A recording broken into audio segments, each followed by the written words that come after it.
किनका घरा दिया है कुमारा तो लगना लिखावा हो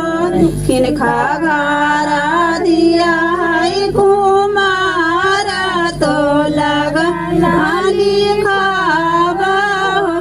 अपनी मालिया से बाबा बोलथिन सुना ब्राह्मण पंडित अपनी मालिया से बाबा बोलथिन सुना ब्राह्मण पंडित हमरा घरा दीदी है कुमारा तो लगना लिखावा जी हमरा घरा में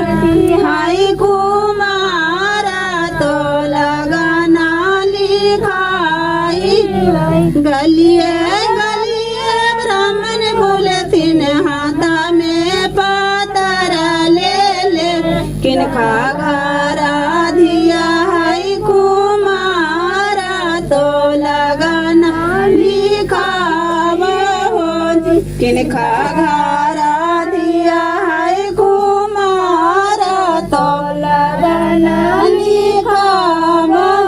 अपनी मालिया से बाबा बोलथिन सुना ब्राह्मण पंडित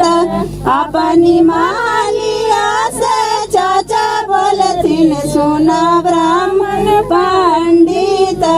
हमरा घरा दिया है कुमारा तो लगन